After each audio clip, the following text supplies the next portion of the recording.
It's got black lies, white lies, unhealthy fats, healthy fats, good cholesterol, bad cholesterol, and now there's good debt and bad debt.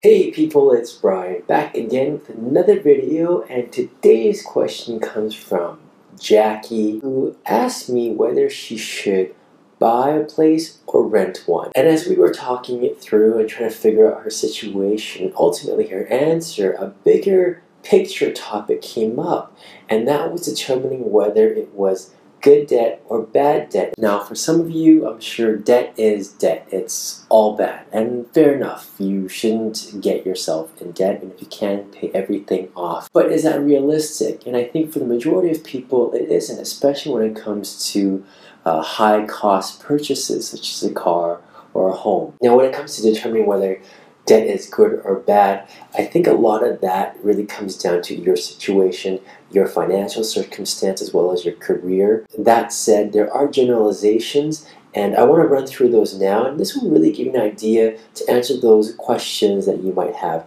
Should I finance or lease a car? Should I buy a place, or should I continue renting? So here's how to tell if debt is good for you. Number one, it increases your knowledge. Taking out a loan to better your education or to get a degree beyond your high school diploma is a good thing. You can also get further education in a specific skill set or subject matter as well, and really that's what makes you more unique. It increases your value. It makes you more sought after. Number two, it increases your earning potential. Because you're sought after, because you're unique, that means you can ask for more money. And although this can be debated, I think we can all generally agree that those with higher education or more education will earn more throughout their entire career. So for example, an ophthalmologist who specializes in cataract surgery, he'll definitely earn more than a general practitioner would. But let's not just think about schooling though.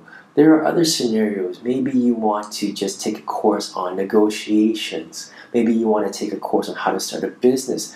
This is good value because you're learning how to do something properly that will save you or earn more money in the long run. Which also includes those of you who have worked with me. Guys, I know that I'm not cheap, and you do see me as an investment. And my goal is to make sure that the $100 or the $300 or more that you spend with me, you're getting a lot more than that in return. A good example of this is where I was helping one particular student. We were doing a video mentoring session. She paid $300 for that, but we were able to negotiate a salary where she got about $6,000 more than what she originally put on the table, just because of our negotiation tips that we were working on together. So that really helped her. And think about that, $6,000 a year for the next 30, 40 years, that adds up. Number three, good debt actually forces you to save money. A good example of this is buying a home, and for many, that's probably the most significant savings they'll ever have.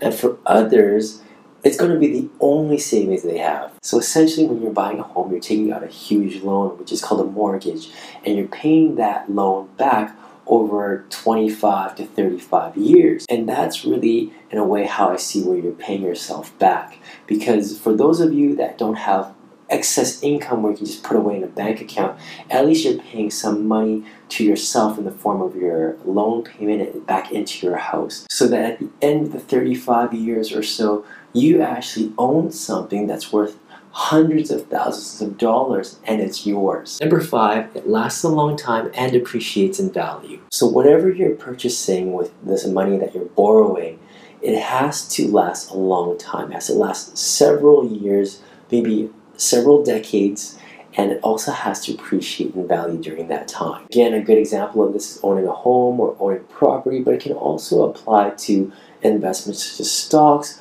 or investing in a small business, or investing in your own retirement plan. Number six, that there are financial perks for going into debt. So a good example of this is to take a loan out with a very low interest rate, let's say 1%, and using that money to pay off the debt you have, let's say credit cards, where the interest rate is 20% or 18%. Another example, although a little bit riskier, is to take a loan out. Let's say again it's at an interest rate of 1%, and can use that money to then invest in something else that you know will earn you a higher interest rate.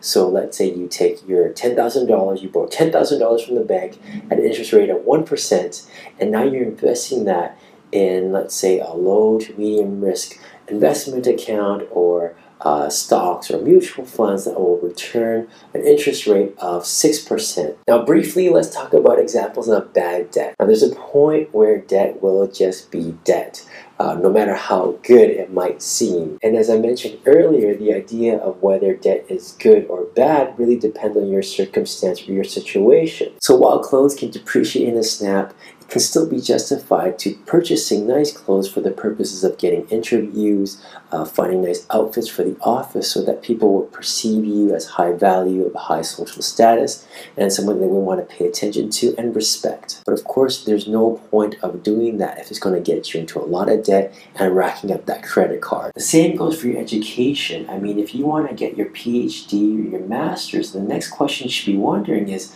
it worth it? Does the job that you want to get into even ask for it? And to the topic of vacations, I think they're great. I definitely understand why we need them, and I like taking vacations myself.